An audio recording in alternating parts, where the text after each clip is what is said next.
Assalamualaikum warahmatullahi wabarakatuh. Kembali lagi dengan Ustazah Puji, masih dengan di Pupu Channel Belajar Insya Allah Menyenangkan. Pada kesempatan kali ini Ustazah Puji akan membahas soal-soal PTS Bahasa Indonesia kelas 6 semester ganjil 2020-2021. Untuk mempersingkat waktu pembelajaran kita hari ini, marilah kita mulai dengan bacaan basmalah bersama-sama. Bismillahirrahmanirrahim. Baik anak-anak, kita mulai dari nomor 1 ya. Bacalah teks berikut untuk menjawab nomor 1 sampai dengan nomor 4. Teks Proklamasi Kemerdekaan Indonesia dibacakan tanggal 17 Agustus 1945. Nah, di situ ada pernyataan 1, pernyataan 2, dan pernyataan 3. Kita lihat pertanyaannya. Kalimat tanya yang tepat sesuai teks tersebut adalah A. Apakah yang terjadi setelah teks proklamasi kemerdekaan dibacakan oleh Insinyur Soekarno? Berarti apakah ada jawaban dari pertanyaan di option A? Kita lihat sama-sama. Pernyataan pertama. Teks proklamasi kemerdekaan Indonesia dibacakan pada tanggal 17 Agustus 1945. Bukan jawaban ya.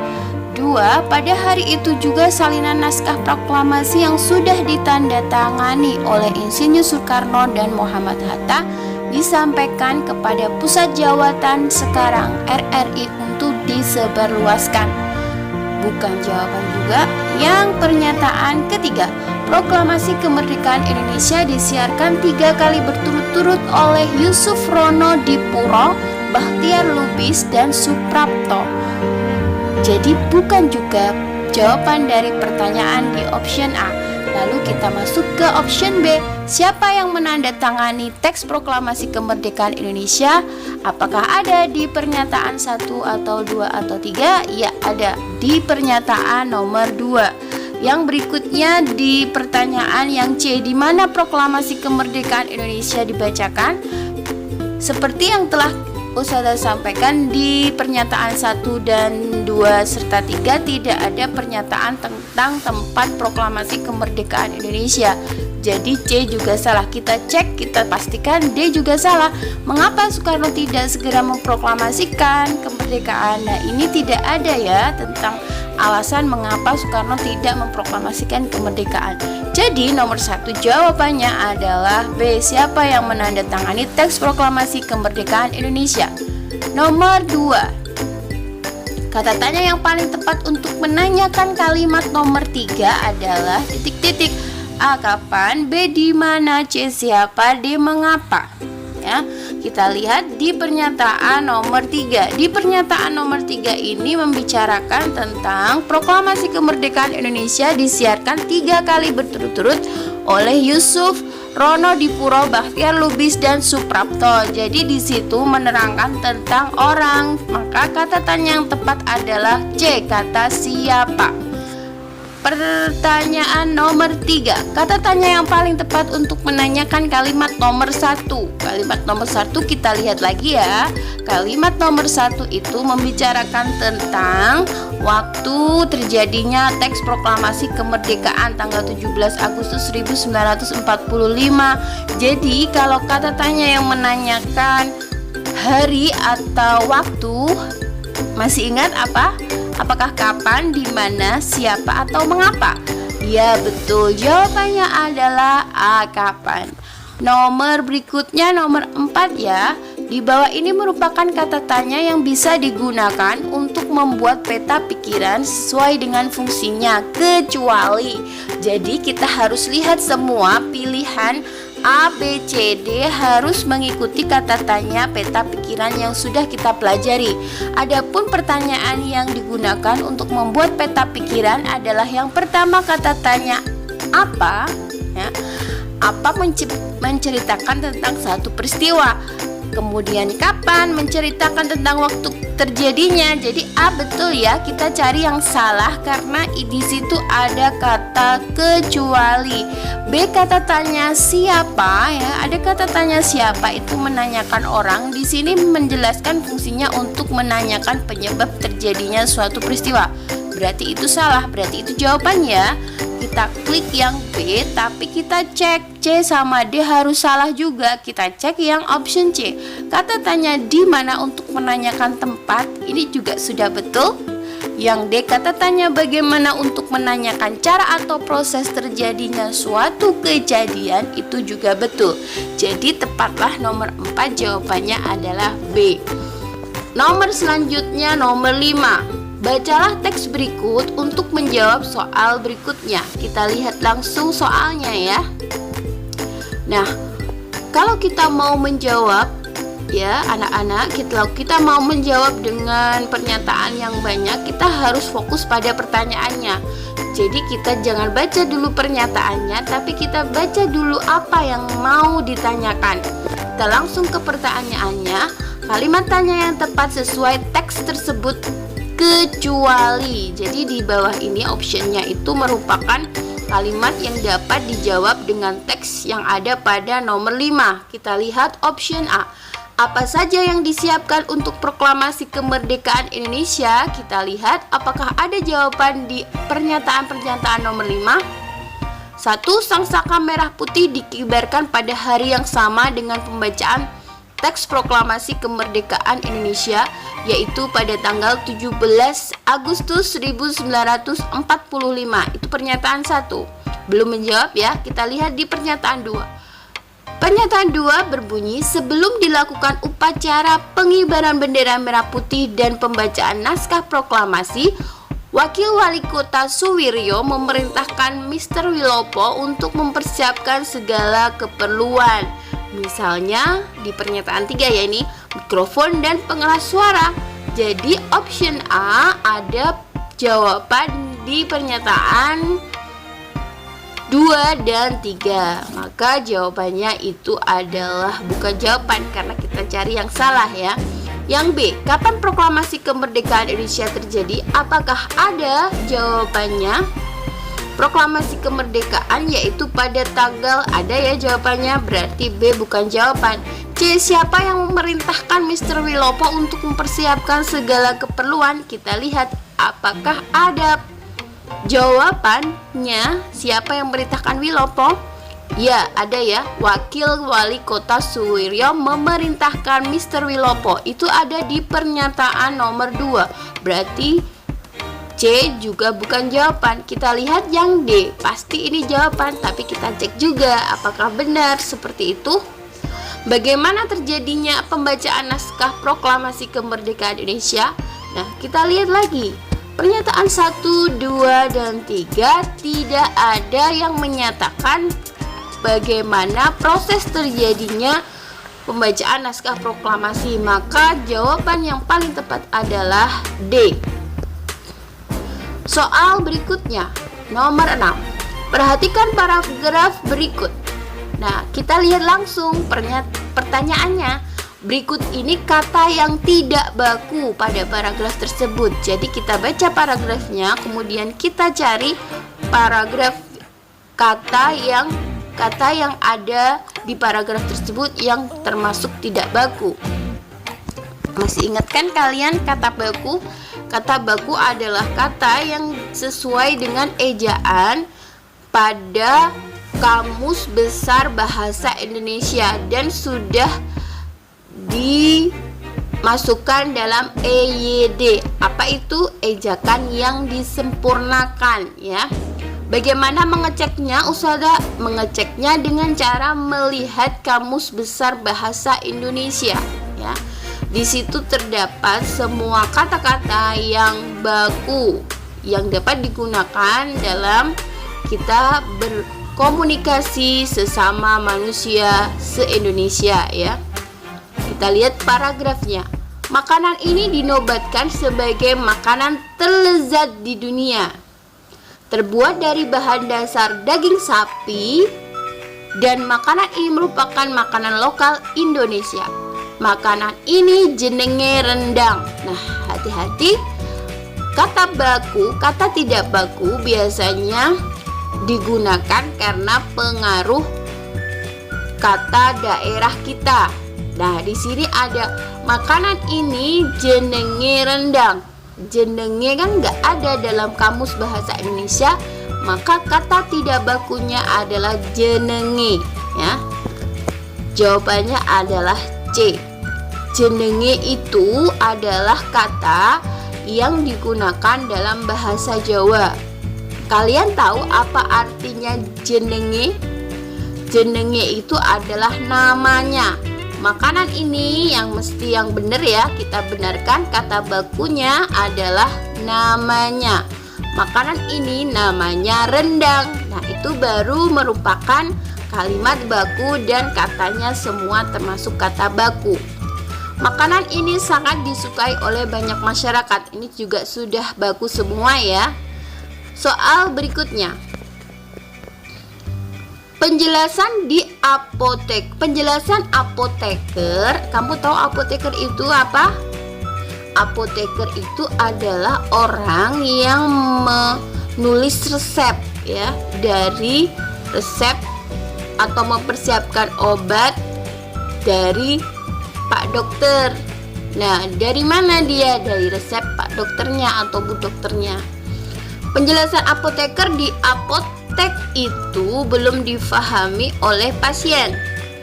Berdasarkan kalimat di atas yang merupakan kata tidak baku adalah di sini ada kata apoteker, apotek dan difahami oleh pasien. Apoteker sudah benar, itu sudah baku ya, apotek juga. Yang belum baku adalah difahami. Jadi jawabannya adalah C.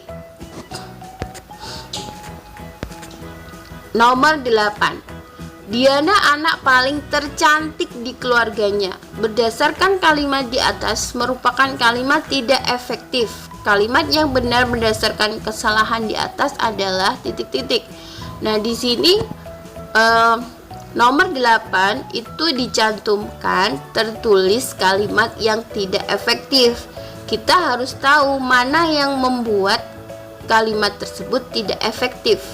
Ingat, kalimat efektif pengertiannya apa dan cirinya bagaimana? Masih ingat?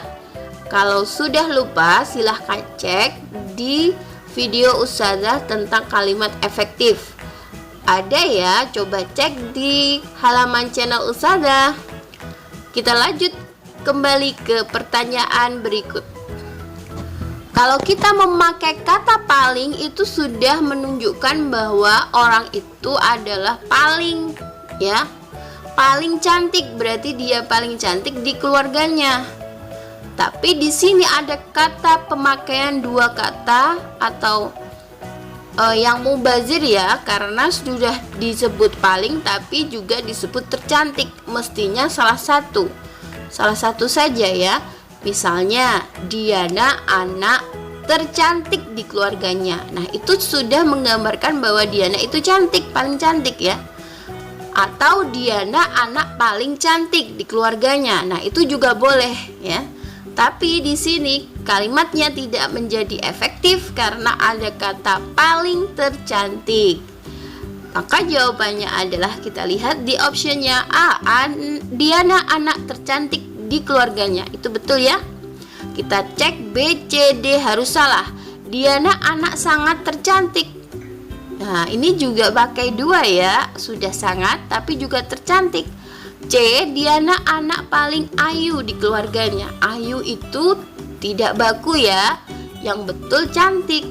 Diana anak sangat ayu. Ini juga salah. Kita lanjut ke pertanyaan berikutnya, nomor 9. Kita lihat pertanyaannya. Berdasarkan kalimat di atas merupakan kata tidak baku yaitu titik-titik. Nah, kita harus baca dulu pernyataan atau kalimat di nomor 9. Anak-anak kelas 6 SD Lukman Al-Hakim melakukan praktek IPA di ruang kelasnya. Mereka mengikuti petunjuk yang sudah tersediakan oleh Ustazah Puji. Akan tetapi saat siang, Tiba-tiba ada suara jatuh. Nah, tiba ini kata tidak baku. Gelasnya jatuh. Tiba Nah, ini tiba adalah pengaruh bahasa Jawa ya. Tiba itu salah ya, itu kata baku. Ada gelas ukur yang ceblok ya. Ceblok itu jatuh. Berarti jawabannya adalah praktek. Ini praktek, ingat praktek.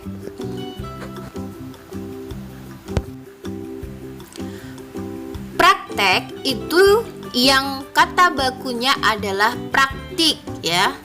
Jadi yang bukan kalimat yang bukan kata tidak baku adalah praktek, tiba, dan ceblok. Jawabannya adalah A ya.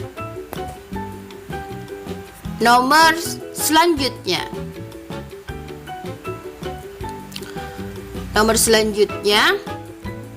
adalah kalimat yang tersusun sesuai dengan kaidah penulisan yang berlaku dan memperhatikan penempatan tanda baca serta pemilihan kata yang tidak memiliki maksud yang rancu atau berbelit-belit disebut kalimat efektif ya. D jawabannya. Nomor 11.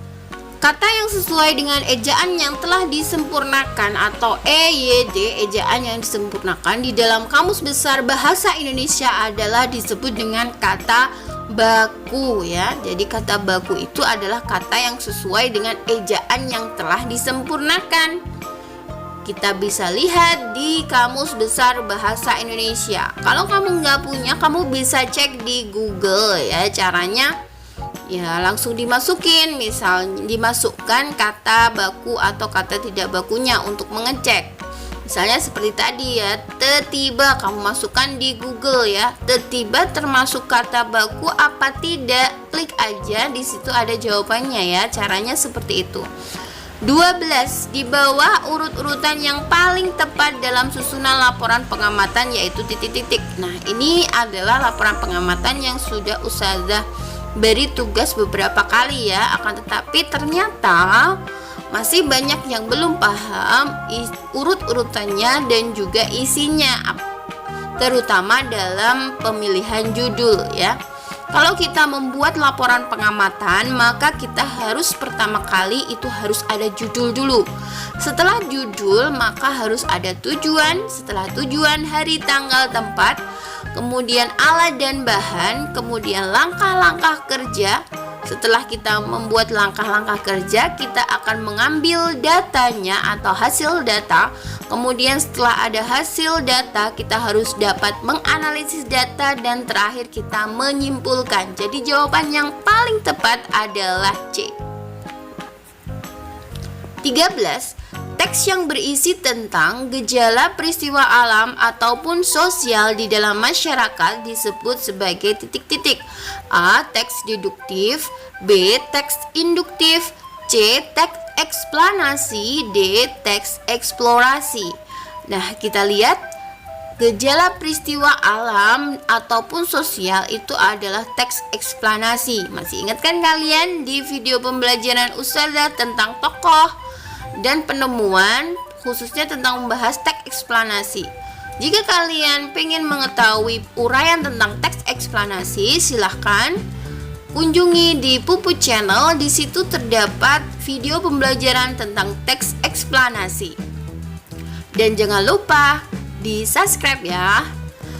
Nah, di sini ada teks deduktif ya. Jadi paragraf teks deduktif atau teks deduktif, paragraf deduktif itu adalah di mana kalimat utamanya atau ide pokoknya, kalimat utamanya terdapat di awal paragraf. Sedangkan teks induktif adalah paragraf yang memiliki kalimat utama di akhir paragraf. Lalu, apa yang dimaksud dengan teks eksplorasi? Jadi ada teks eksplorasi itu membahas tentang paparan ya, paparan pada suatu peristiwa. Sedangkan teks deskripsi itu menggambarkan suatu benda, menggambarkan suatu benda ya. Lanjutnya nomor 14. Di bawah ini merupakan bagian dari struktur teks eksplanasi kecuali. Jadi dalam struktur teks eksplanasi itu terdiri dari 3 bagian yang harus ada ya. Yang pertama adalah bagian pertama itu adalah bagian umum ya. Yang kedua adalah bagian penjelasan ya. Yang ketiga adalah bagian kesimpulan atau interpretasi. Nah, manakah yang bukan termasuk struktur teks eksplanasi karena di sini dicari kecuali? Jawabannya adalah D, bagian analisa. Nomor 15. Nah, ini nomor 15 bacaannya sangat panjang, kita fokus pada pertanyaannya.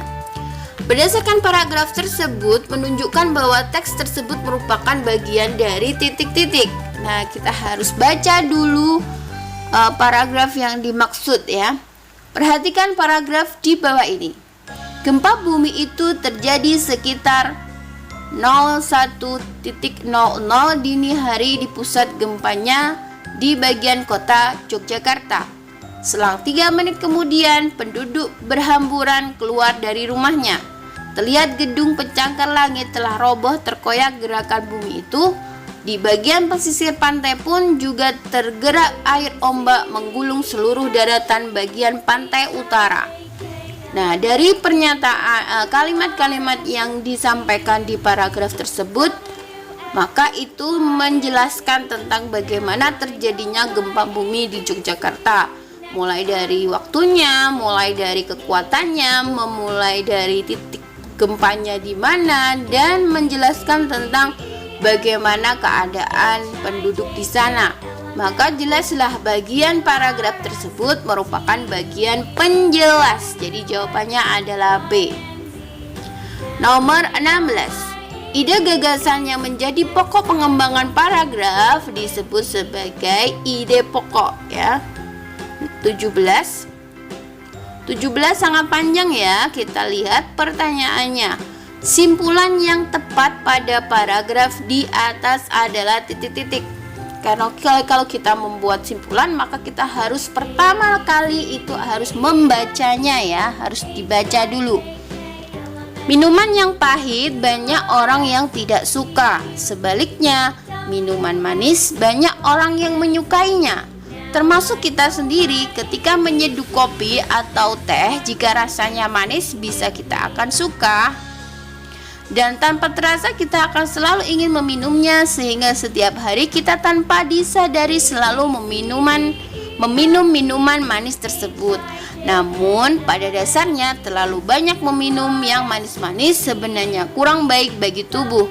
Oleh karena itu, untuk mengatasi semua, kita bisa menggantinya dengan buah-buahan seperti pir, semangka yang banyak mengandung air. Nah, kesimpulannya yang mana? A. Tidak semua orang pasti menyukai minuman manis. Salah ya, jelas di situ menjelaskan tentang semua orang suka manis. B. Banyak minum manis tidak baik bagi kesehatan. Ini benar ya. C.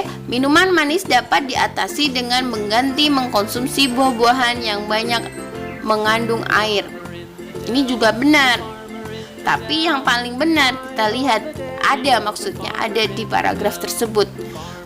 D. Pir dan semangka merupakan buah yang mengandung banyak air. Ini bukan ya. Kita lihat B sama C. Banyak minum manis tidak baik bagi kesehatan.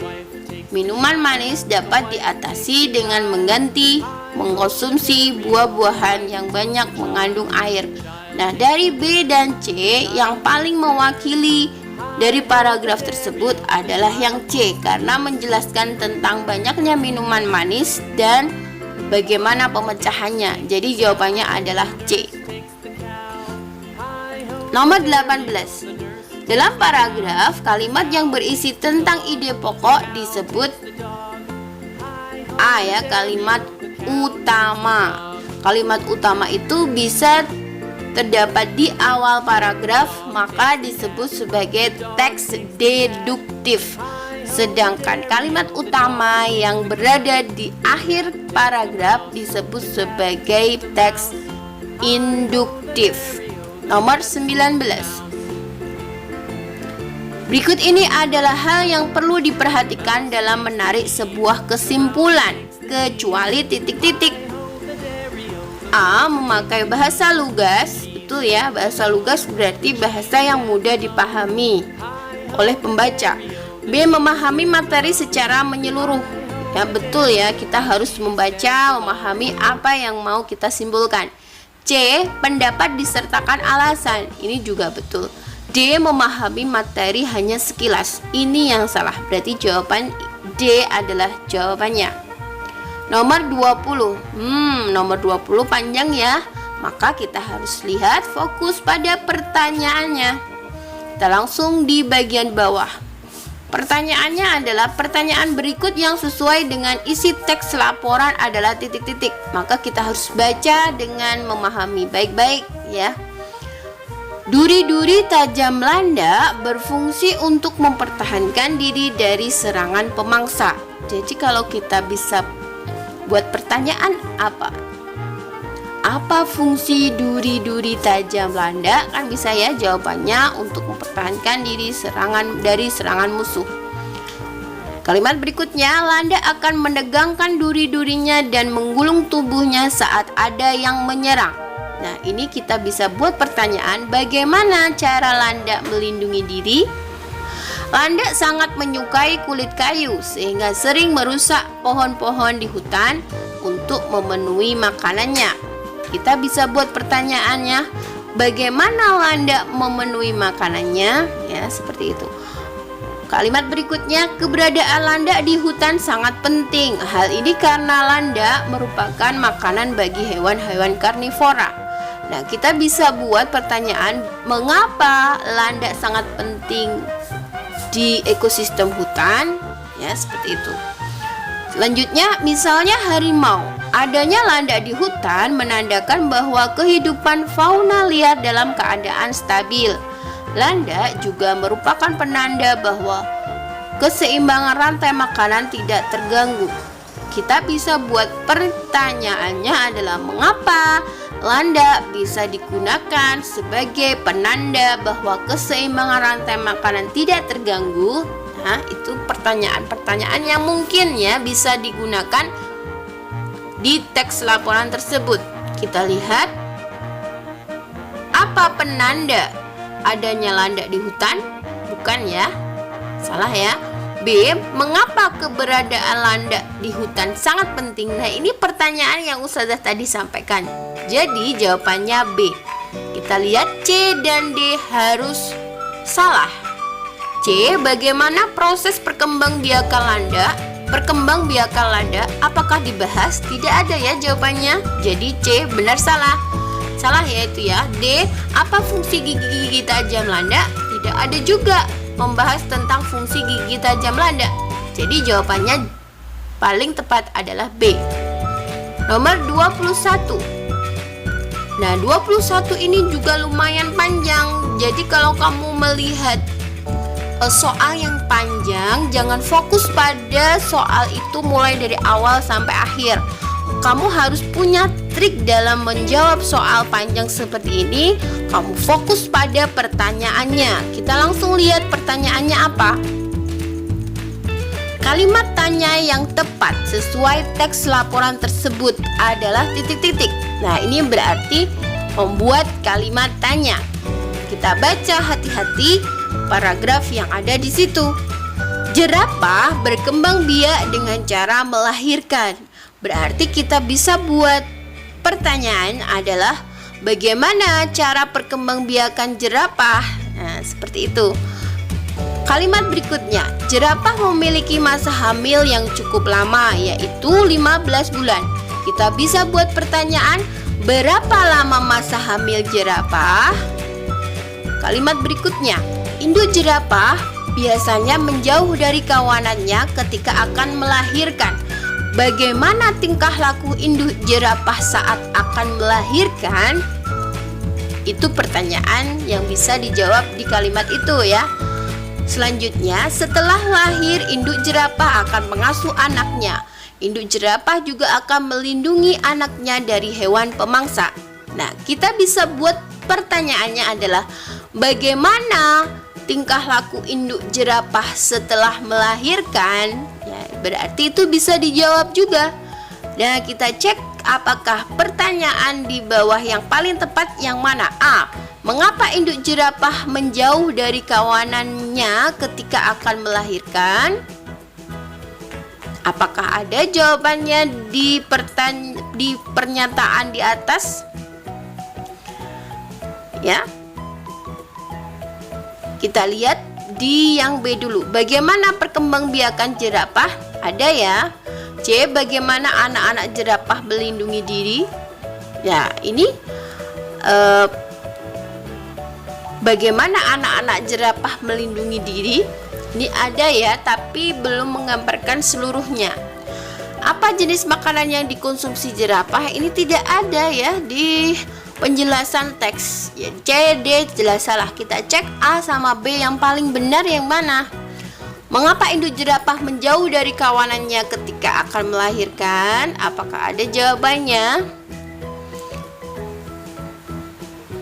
Jerapah memiliki masa kehamilan. Seperti itu, induk jerapah biasanya menjauh dari kawanannya ketika akan melahirkan. Setelah lahir, induk jerapah akan mengasuh dan lain sebagainya. Ya. Bagaimana perkembangbiakan jerapah? Perkembangbiakan jerapah adalah dengan cara melahirkan. Kalimat tanya yang tepat sesuai teks isi laporan. Dan kalau kita pakai yang B ini benar, yang A juga benar. Tapi A itu menggambarkan seluruh pernyataan atau kalimat, sebagian kalimat yang ada di teks laporan itu. Jadi kalau yang B kan kita menjawabnya di kalimat pertama saja ya. Bagaimana perkembangbiakan jerapah? Jerapah berkembang biak dengan cara melahirkan. Udah itu aja, di satu kalimat aja. Tapi kalau kita tanya pakai kata tanya yang A, mengapa induk jerapah menjauh dari kawanan ketika akan melahirkan? Maka jawabannya ada lebih dari 2 kalimat. Coba lihat ya.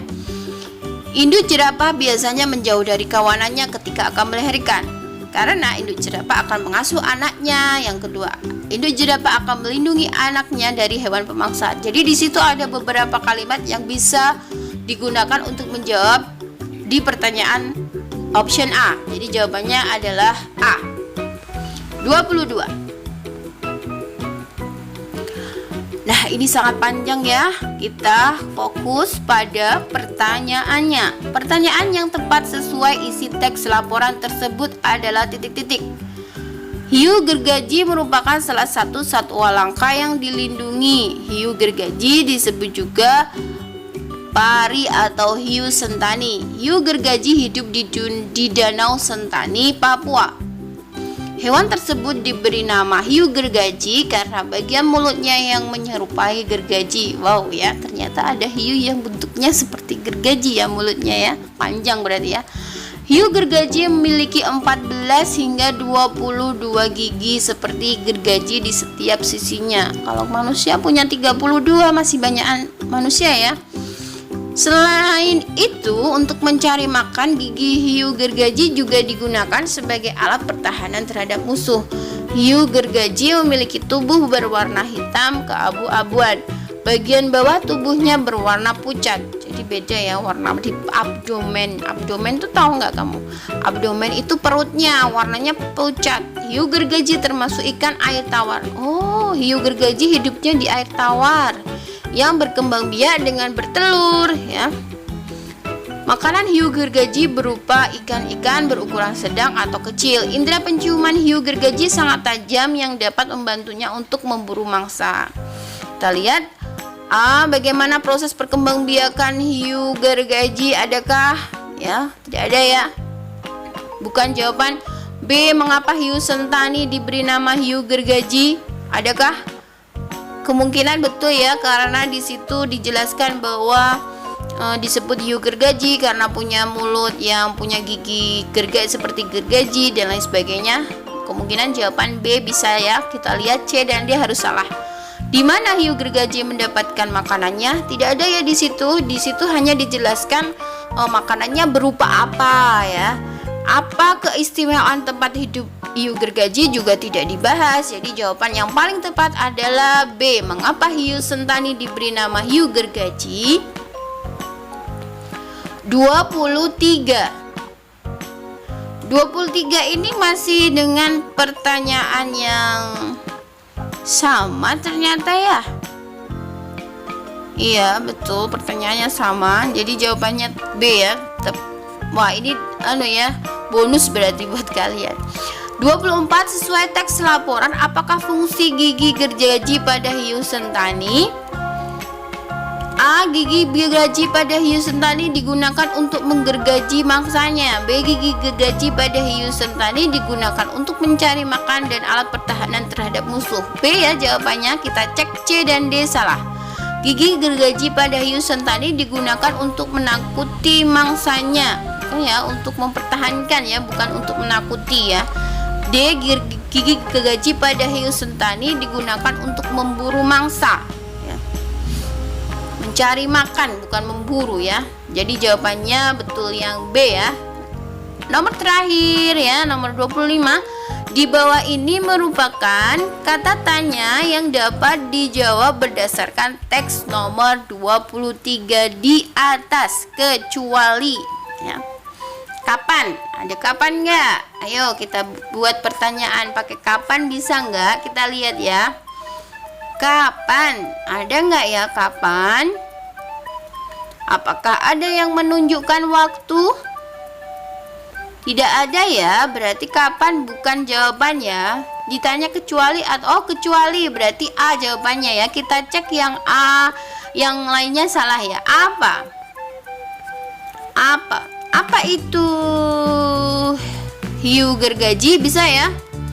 Apa makanannya? Ya, bisa juga ya. Kemudian yang bagaimana cara melindungi diri, bisa ya. Mengapa juga bisa. Jadi jawaban yang paling tepat adalah A. Baik, apakah kalian puas dengan penjelasan Ustazah? Jadi di PTS ini yang keluar materinya adalah yang pertama tentang pengertian kalimat utama, kemudian tentang pengertian ide pokok, dan bagaimana kita menentukan kalimat utamanya, bagaimana kita menentukan ide pokok suatu paragraf, serta bagaimana kita menyimpulkan, membuat kesimpulan dari suatu paragraf. Itu materi yang pertama ya. Kemudian materi yang kedua itu membahas tentang kalimat efektif. Masih ingat kan kalimat efektif? Kalimat efektif adalah kalimat yang tersusun atas struktur tata bahasa yang benar, terdiri dari subjek, predikat, objek keterangan minimal, terdiri dari subjek dan predikat, serta memakai kata-kata yang baku.